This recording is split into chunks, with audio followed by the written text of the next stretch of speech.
잘 아시는 것처럼 요한계시록에 나오는 7교회가 있습니다. 그 7교회 중에 하나님 앞에 칭찬을 받은 교회는 2개의 교회뿐입니다. 하나는 우리가 잘 아는 것처럼 서문학 교회고, 우리가 오늘은 또 하나는 우리가 오늘 읽었던 빌라델피아 교회다, 이렇게 보시면 되겠습니다. 여러분, 빌라델피아라는 이 말은 자기 형제를 사랑하는 자라는 뜻을 가지고 있습니다. 자기 형제를 사랑하는 자라는 뜻입니다. 왜 이 도시가 왜 이런 이름의 뜻을 가졌지라고 책을 찾아보니까요, 그때 당시 아달루스라는 그 어떤 2세라는 왕이 있었다고 합니다. 아달루스라는 왕이 있었는데 원래는 버가모 왕이었다고 합니다. 버가모 왕이 되어서 빌라델피아라는 도시를 하나 세웠던 사람이래요. 그런데 그는 자기 아버지로부터 왕위를 이어받은 것이 아니라 자기 형을 통해서 왕위를 이어받았다고 합니다. 그런데 그때 당시 이 로마가 이 아달루스 2세에게 이렇게 제안을 했다고 합니다. 너가 만약 형을 배신하면 내가 버가모 왕이 되게 하겠다, 이렇게 제안을 했다고 합니다. 근데 제안을 이 아달루스 2세는 거절했다고 합니다. 왜냐하면 자기 형을 그만큼 사랑했던 왕이었다라고 합니다. 그래서 그는 왕이 되고 난 후에, 버가모 왕이 되고 난 이후에 뭔가 도시를 하나 세웠는데 그 도시는 그 이름을 따라서 빌라델피아 이렇게 지었다고 합니다. 그래서 그 도시를, 그러니까 그 자기 형을 그렇게 사랑했던 사람이다라고 말하면서 그 사람에게 이름을 어떻게 불렀냐면 또 다른 이름으로 빌라델푸스라는 이름을 지었다고 합니다. 빌라델푸스라는 것은 뭐냐면 형을 사랑하는 자, 이래가지고 이 사람이 도시를 하나 지었고 그 이름을 따서 빌라델비아라고 그렇게 지었다고 합니다. 여러분, 우리가 잘 아는 미국의 도시 필라델피아가 있지 않습니까? 필라델피아가 동일하게 이 성경에 나오는 빌라델피아라는 이 도시의 이름을 그대로 딴 것이다 라고 생각하면 되겠습니다. 여러분, 이 빌라델피아라는 도시는 원래 화산 폭발로 이루어진 도시라고 합니다. 화산 폭발로 이루어진 도시이기 때문에 여러분, 그 도시는, 그 땅은 참 비옥해가지고 어떤 농사가 잘 되냐면 포도 농사가 그렇게 잘 된답니다.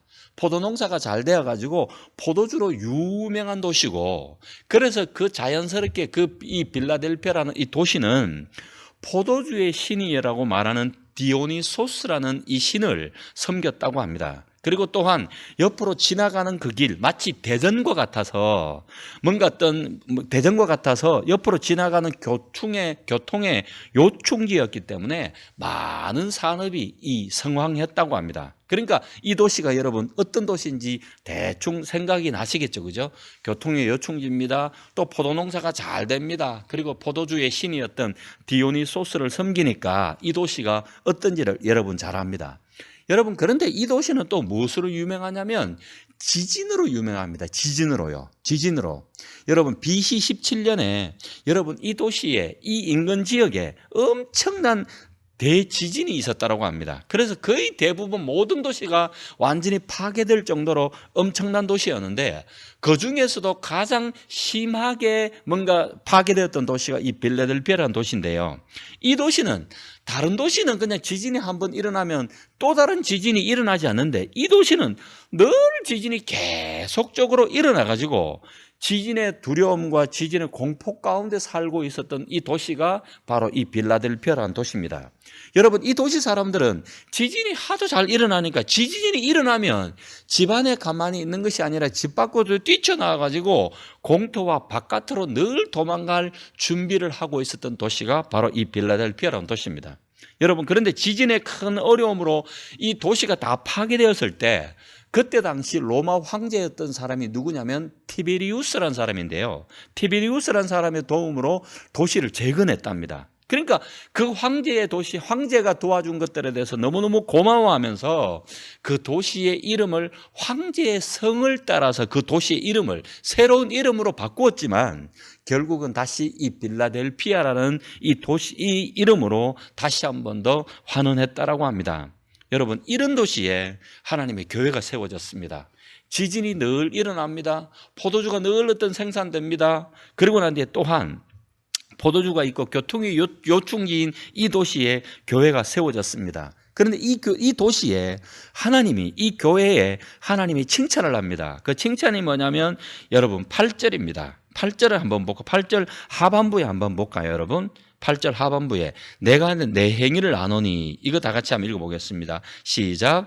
내가 내 행위를 아노니 너가 작은 능력을 가지고서도 내 말을 지키며 내 이름을 배반하지 아니하였다. 이렇게 이야기합니다.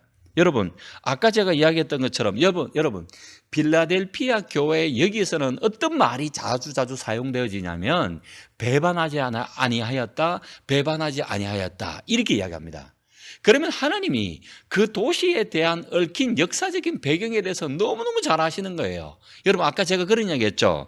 아달루스라는 이 왕이 여러분 누구를 배반하지 않았다고요? 자기 형을 배반하지 않았어요. 자기 형을 너무너무 사랑해가지고 그 이름도 빌라델피아라는 도시를 그렇게 이름을 지었던 것처럼 여러분 이 빌라델피아 교회는 뭔가 작은 능력을 가지고도 주님의 말씀을 지키고 주님의 이름을 배반하지 않았다고 하나님 앞에 칭찬을 받고 있습니다. 여러분, 그러면 작은 능력이 뭐냐? 작은 능력이 뭐냐? 제가 이 책 찾아보니까요. 작은 능력이라는 이 말 자체가 뭐냐면 작다라는 이 의미는 뭐냐면 눈에 보이지 않을 정도로 작다는 거예요. 눈에 보이지 않을 정도로 작다는 거예요. 그러니까 뭐냐면 무능력을 뜻합니다. 너무 때로는 보면 작은 능력이라는 어떤 이 빌라델피아 이 교회는 교인들의 숫자도 그렇게 많지 않았던 것 같아요. 그리고 또한 어떤 교인들의 어떤 지위도, 사회적인 지위도 낮았던 것 같아요. 그리고 또한 경제적인 능력도 보잘것없었던 그런 교회였지만, 그러나 그렇기 때문에 세상에서 힘이나 영향력을 발휘하지 못하는 그런 교회였던 것 같아요. 그런 교회였던 것 같아요. 여러분, 이 도시는 산업이 팽창하죠. 그리고 많은 신들을 섬기죠. 포도주 하니까요, 3년 병박정 포도주를 마십니다. 여러분, 그런데 기독교인들이 그렇게 살지를 못하지 않습니까? 뭔가 세상과 다른 방식으로 역행하는 삶을 살다 보니까 자연스럽게 가난해질 수밖에 없었고, 사람들한테 뭔가 매혹적인 인기를 주지 못했던 교회가 바로 빌라델피아 교회였던 것 같아요. 그러나 그는 작은 능력으로 하나님의 말씀과 예수님에 대한 믿음을 지켰던 교회가 바로 빌라델피아 교회였던 것 같습니다. 여러분, 그런데요, 이런 교회에, 작은 능력을 가지고 있는 교회에 예수님이 나타나가지고 예수님을 어떻게 표현하고 있습니까? 예수님은 어떤 예수님이냐라고 말하면 여러분 7절입니다. 7절 한번 제가 한번 읽어보겠습니다. 빌라델피아 교회의 사자에게 편지하라. 거룩하고 진실하사 다윗의 열쇠를 가지시니 곧 열면 닫을 사람이 없고 닫으면 열 사람이 없는 그가 이르시되, 이렇게 이야기합니다. 여러분, 예수님을 어떻게 표현합니까? 거룩하고 진실하사 무엇을 가지고 있다고요? 다윗의 열쇠를 가지고 있다, 이렇게 이야기합니다. 여러분, 저는 예전에 텔레비를 보면, 예전에는 보면 이렇게 좀 잘 사는 집에는 보면 큰 음식이라든가 쌀이라든가 다 넣어 놓을 수 있는 여러분 큰 창고가 있었지 않습니까? 창고가. 그런데 시어머니는 나이들은 많으시지만 늘 이 창고에 키를 가지고 있습니다. 열쇠를 가지고 있습니다. 그때 당시 열쇠를 가지고 있다는 것들은 뭡니까? 모든 권위와 능력을 가지고 있는 그 상징으로 무엇을 표현하냐면 뭔가 열쇠를 하는 거죠. 그런데 이 열쇠가 이 시어머니가 나이도 들고 이제 어떤 면에서 며느리가 느긋한 나이가 됐을 때 그 시어머니가 뭐를 넘겨주냐면 이 열쇠를 넘겨줍니다. 이거는 뭐냐면 이제 내가 모든 권위를 내가 너에게 넘겨준다라는 뜻입니다. 여러분, 다윗의 열쇠를 가졌다. 나는 예수님은 다윗의 열쇠를 가졌다. 열면 닫을 사람이 없고 닫으면 열 사람이 없다. 이렇게 표현합니다. 여러분, 이 말씀이 과연 빌라델피아 적은 교인들에게 어떻게 다가갔을까요? 여러분, 작은 능력과 작은 물질, 작은 소수의 성도들이 모인 교회는, 그리고 영향력이 없는 그런 교회는 저는 이렇게 생각할 수가 있었을 거라고 생각합니다. 과연 우리가 뭔가 하나님의 일을 잘할 수 있을까? 과연 우리가 기도를 하는데 우리의 기도로 이 도시를 변화시킬 수 있을까? 과연 이 세상을 변화시킬 수 있을까? 과연 코로나 이 시기에 과연 전도가 가능할까? 과연 하나님의 교회가 부흥할 수 있을까라고 생각했던 것 같아요. 생각할 수 있을 것 같아요. 여러분, 그런데 예수님은 어떻게 표현합니까? 작다라고 말하는 이 빌라델피아 교회를 향하여 예수님은 나는 다윗의 열쇠를 가지고 있다. 열면 닫을 자가 없고 닫으면 열 자가 없다. 이렇게 이야기하시는 거예요. 너희는 작다고 작은 능력을 가지고 있다고 될까? 할 수 없다라고 하지만 아니야. 나는 모든 것을 행할 수 있는 능력과 권세를 가지고 있다. 모든 것을 행할 수 있는 능력과 권세를 가지고 있다. 너희들의 연약함을 보지 말고 나를 믿으라. 나를 바라보면 큰 일을 할 수 있을 것이다 라고 말하면서 뭐라고 이야기하냐면 열면 닫을 자가 없다. 닫으면 열 자가 없다 라고 이렇게 이야기하시는 것입니다. 그러고 난 이후에 예수님은 그냥 이렇게 선포만 하시는 것이 아니라 예수님은 어떤 이야기 하시냐면 이렇게 이야기합니다. 내가 너의 앞에 열린 문을 두었다. 이렇게 이야기합니다. 열린 문을 두었다. 열린 문을 두었다. 그래서 여러분 이 말씀을 가지고 교회 이름을 열린문교회다. 이렇게 많이 합니다. 그죠? 열린 문을 두었다라고 말합니다. 여러분 그러면 열린 문이 뭐냐는 것입니다. 열린 문이. 여러분 그것이 바로 구절입니다. 구절입니다. 여러분 다 같이 구절 한번 읽어볼까요? 여러분 시작. 보라 사탄의 회당 곧 자칭 유대인이라고 하나 그렇지 아니하고 그들로 와서 내 발 앞에 절하게 하고 내가 너를 사랑하는 줄을 알게 하리라. 이렇게 얘기합니다. 여러분 이 말은 뭐냐면 빌라델피아 교회에게 주님이 열어놓으셨던 열린 문은 뭐냐면 전도의 문이요 은혜의 문이었던 것 같습니다. 은혜의 문이었던 것 같아요. 전도의 문이었던 것 같아요. 여러분 이 말씀을 읽어보면 빌라델피아 교회를 핍박했던 사람들 중에 유대인들이 상당수가 있었던 것 같아요. 유대인들이.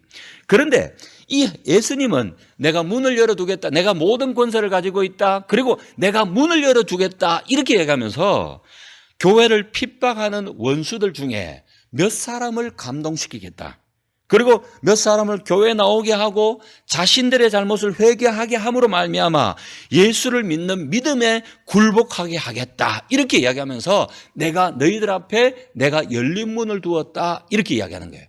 우리가 작으니까 핍박하는 세력들이 크고 작으니까 뭐 이렇게 할 수 있겠나 없겠나라고 생각하는데 아니야. 나는 다윗의 열쇠를 가진 사람으로서 나는 열면 닫을 자가 없고 닫으면 열을 자가 없다라고 말하면서 나는 모든 것을 행할 수 있는 능력과 권세를 가지고 있어. 이렇게 말하면서 내가 너희들에게 열린 문을 두었다라고 말하면서 너희들을 박해하는 원수들에게 감동을 주고 교회를 나오게 하고 회개하게 함으로 말미암아 예수 그리스도를 믿는 도리 앞에 믿음의 진리 앞에 굴복하게 하겠다라고 이야기합니다. 그러면서 예수님이 하시는 말씀이 뭐냐면 주님이 그런 어떤 일들을 통해서 주님이 빌라델피아 교회를 사랑한다는 증거를 보여주겠다. 이렇게 이야기하시는 거예요.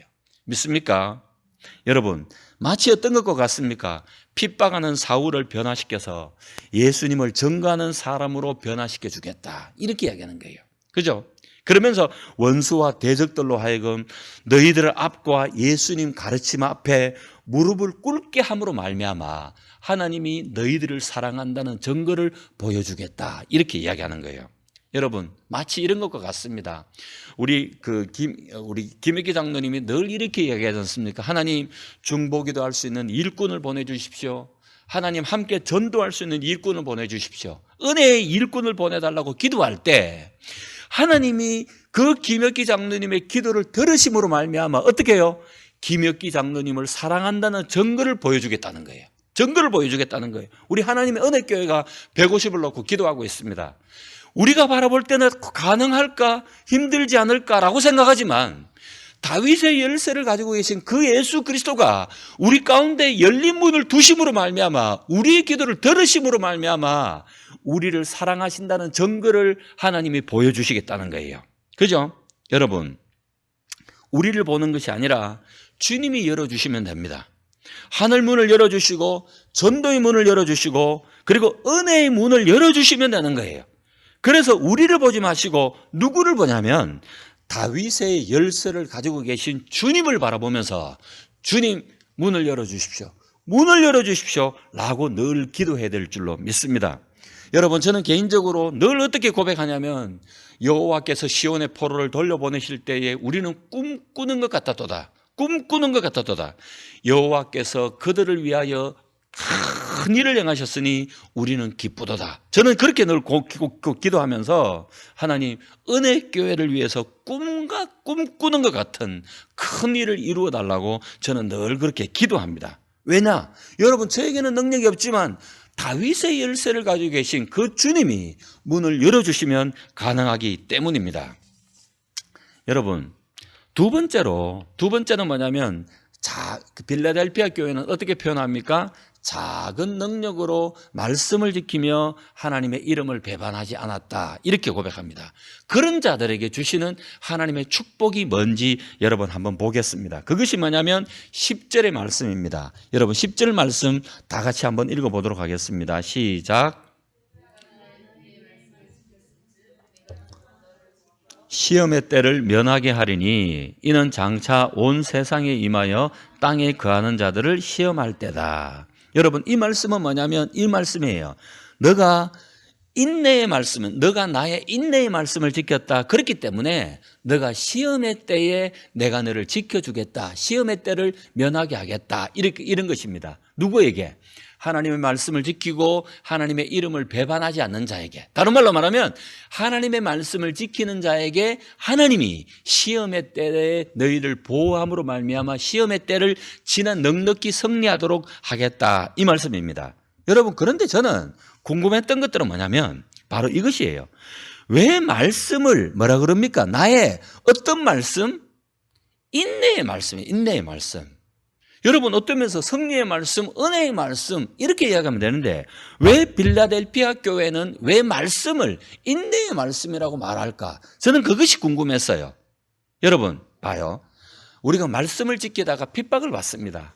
우리가 말씀대로 살다 보면 빌라델피아 교회뿐만 아니라 오늘을 우리 시대를 살아온 우리들도 핍박을 받습니다.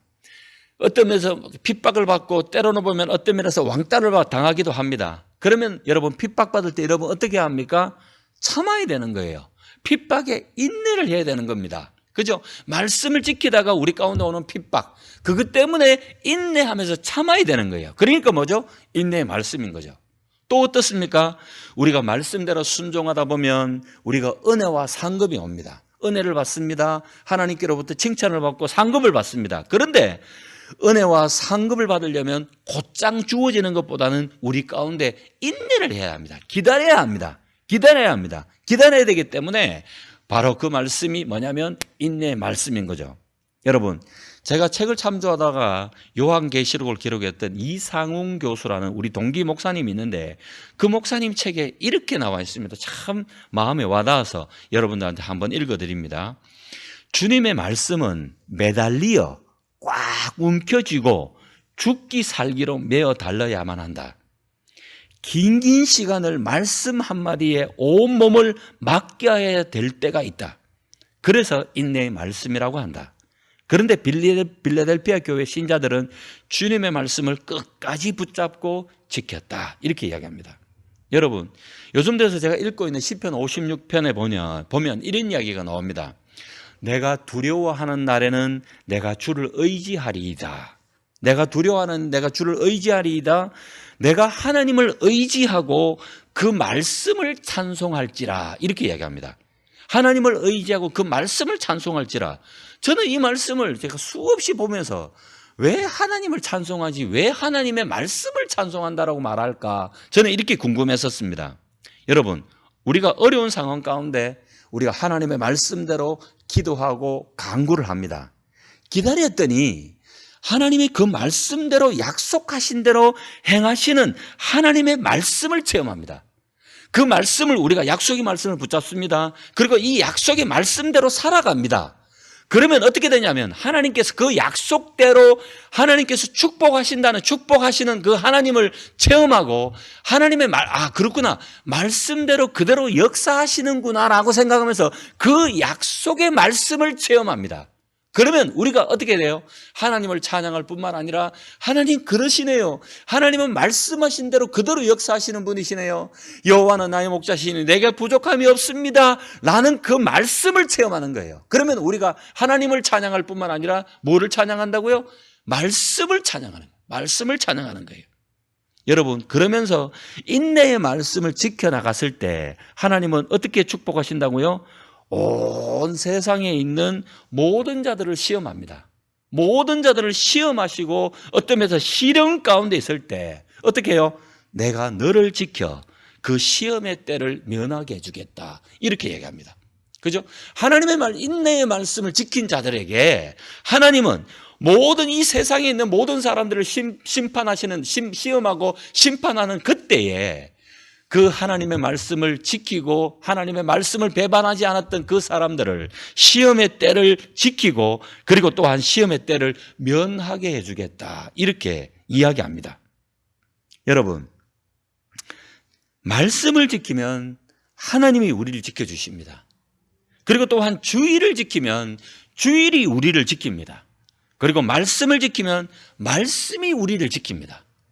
그죠? 이런 은혜가 우리 가운데 있기를 소망합니다. 여러분, 두 번째는 뭐냐면 12절입니다. 12절 다 같이 한번 읽어보겠습니다. 시작.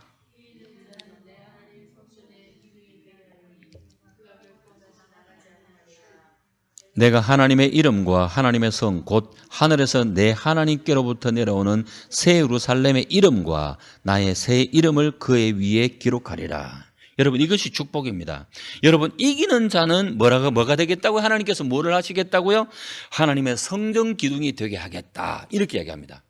하나님의 성전 기둥을 다 두 기둥을 짓고 나니 그 이름을 뭐냐면 야긴과 보아스라고 지었던 것처럼 여러분, 이기는 자가 뭡니까? 말씀을 지키고 하나님의 이름을 배반하지 않는 자. 배반하지 않는 자에게 여러분, 하나님의 성전 기둥이 되게 하겠다. 하나님이 세우신 기둥이니까 얼마나 든든합니까?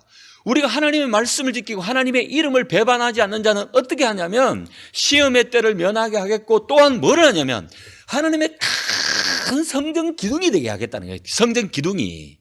여러분, 성전 기둥이 되게 하겠는데 어떻게 하겠다고요? 그 다음에 보면 하나님의 성전의 기둥이 되게 하리니 그 다음에 뭐요? 그가 결코 다시 나가지 아니하리라. 이렇게 이야기합니다. 여러분, 이거는 뭐냐면 아까 제가 이야기했던 것처럼 빌라델피아 지역에는 지진이 많다라고 안 했습니까? 지진이 일어나면 이 사람들은 집이 무너질 걸 두려워해가지고 어디로 도망간다고요? 공터로 도망가고 바깥으로 도망가는 것처럼 너희들이 이제는 하나님의 말씀을 지키고 하나님을 배반하지 않는 자는 하나님의 성전의 기둥과 같이 될 것이다. 어떤 지진에도 어떤 움직임에도 흔들리지 않는 든든한 기둥이 되게 함으로 말미암아 너희들 다시 그 지진을 일어나가지고 두려워가지고 바깥으로 피하는 같은 그런 일들이 없을 것이다. 이렇게 되는 거예요. 여러분, 이거는 뭐냐면 하나님이 단단히 어떤 어려움과 어떤 지진에도 뭔가 내가 너희를 지켜주겠고 내가 너희를 세우는 하나님의 성전의 기둥과 같이 하나님께서 만드시겠다라고 말씀하시는 거예요. 여러분, 저는 이 말씀을 읽다가 이 말씀이 생각났어요. 여호와를 의지하는 자는 시온산이 흔들리지 아니하고 영원히 있음과 같다. 여러분, 산은 뭡니까? 산은 영원히 있는 거예요. 몇천 년 전이 지나도 시온산은 늘 있는 것처럼 어떻게 됐다고요? 여호와를 의지하는 자는 시온산이 흔들리지 아니하고 영원히 있음과 같이 하나님의 이름을 배반하지 아니하고 하나님의 말씀을 지키는 자는 어떻게 해요? 하나님 안에 성전 기둥과 같이 어떤 어려움에도 어떤 지진에도 흔들리지 않도록 내가 굳건히 세워주겠다라고 말씀하시는 겁니다. 그리고 두 번째는 뭐냐면 여러분, 아까 우리가 읽었던 것처럼 하나님의 이름과 그리고 예수님의 새 이름을 성전 기둥과 같은 우리에게 새겨주겠다, 기록해주겠다, 이렇게 되는 겁니다. 여러분, 저는요, 책을 사면 참 기분이 좋아요. 책을 사가지고 기분이 좋으면 제가 첫 번째로 하는 일들은 뭐냐면 제가 책에 제 이름을 기록합니다. 책에 이명호 이렇게 기록하면 어떻게 그 뜻이 뭡니까? 이 책은 내 것입니다. 이런 뜻입니다. 그런 것처럼 어떻게 해요? 성전 기둥과 같은 우리에게 하나님의 이름과 새 예루살렘의 이름과 예수님의 새 이름을 기록해 준다는 것은 뭡니까? 이 성전 기둥과 같은 이명호, 이 성전 기둥과 같은 우리 또 김혁기 장로님, 그 위에 하나님의 이름을 기록하는 거예요. 예수님의 이름을 기록한다는 것은 뭐냐면 바로 이것이 바로 나의 백성 삼아주겠다, 이런 말입니다. 나의 백성이 되겠다. 내가 그 이름, 내가 책의 이름을 기록함으로 말미암아 이 책은 내 것인 것처럼 내 기둥, 성전과 같은 기둥에 하나님의 이름을 기록함으로 말미암아 이것은 내 것, 내 백성이다 라고 삼아주겠다라는 그런 뜻입니다. 여러분, 이 빌라델피아 교회는 작은 능력이었습니다. 작은, 너무나도 보잘것없는 그런 능력을 가지고 있는 교회였지만 하나님의 말씀을 지키고 그리고 하나님의 이름을 배반하지 않았습니다. 여러분, 그러면 여러분들이 저한테 이렇게 물어볼 거예요. 목사님, 지금의 빌라델피아 교회는 어떻게 되었습니까? 이렇게 이야기할 거예요. 제가 어떤 책을 쭉 찾아보니까요, 여러분, 그때 지금이 터키 지역이거든요. 터키는 지금 다 모슬렘화 되어 있습니다. 국교가 모슬렘화 되어 있습니다. 그런데요, 역사적인 것들을 찾아보니까 시간이 지나가면서 6세기, 7세기 들어가면서 이 터키는 거의 대부분 다 이슬람화 되었습니다. 그런데 다른 도시는 다 이슬람화 되었지만 이 빌라델피아 도시는 기독교의 마지막 보루처럼 견디다가 14세기 중반 되어져서 모슬렘에게 무너졌는데요. 그러면 이제 끝나느냐? 이렇게 생각하는데, 여러분, 그런데 지금 다른 지역은 다 모슬렘화 되어 있지만 아직까지도 이 지역과 이 빌라델피아 이 땅 가운데는 아직도 든든히 서 있고 오늘날에도 약 1000명의 기독교인들이 이 빌라델피아 지역에 남아 있다고 합니다. 여러분, 이 교회는 그렇게 화려한 교회가 아니었습니다. 작은 능력을 가지고도 주의 계명을 지키며 하나님의 이름을 배반하지 않았던 교회였습니다. 저는 이걸 보면서 느꼈던 것들은 뭐냐면, 하나님은 교회를 보면서, 이 세상 교회를 보면서 교회가 크다, 교회가 능력이 많다, 돈이 많다, 많은 일을 한다라고, 많은 일을 하느냐 하지 않느냐를 보시기 전에 무엇을 먼저 보시냐면, 과연 이 교회가 내 계명을 지키고 있는지, 그리고 또한 하나님의 이름을 배반하지 않았는지를 하나님이 먼저 보신다는 것입니다.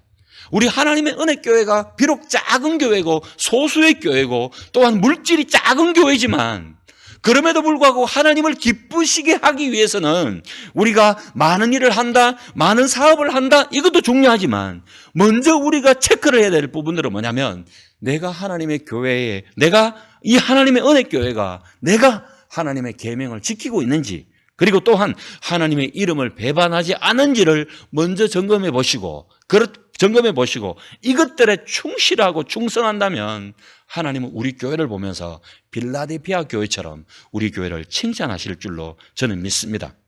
여러분, 빌라델피아 교회가 이슬람화되고 또 빌라델피아 교회처럼 이 세상 자체가 세상 물길이 덮친다고 해도 우리가 꿋꿋하게 빌라델피아 교회처럼 기독교의 진리를 지켜나갔던 교회였던처럼 우리가 하나님의 은혜교회가 적은 능력으로 하나님의 말씀을 지키며 배반하지 않는 교회가 될 때 우리는 이 빌라델피아 교회처럼 그렇게 뭔가 어떤 하나님 앞으로부터 칭찬을 받는 교회가 될 줄로 믿습니다. 여러분, 그래서 하나님 예수님이 오실 때 예수님, 우리 하나님의 은혜교회뿐만 아니라 모든 성도들이 나의 달려갈 길을 다 마치고 하나님, 작은 능력이지만 내 믿음을 지켰습니다라고 고백하는 우리 귀한 하나님의 은혜교회가 되기를 소망합니다. 여러분, 마지막으로 하나님이 당부하는 글이 있습니다. 바로 그것이 뭐냐면 11절입니다. 11절만 읽고 우리 마치도록 하겠습니다. 11절 다 같이 한번 읽어보겠습니다. 시작.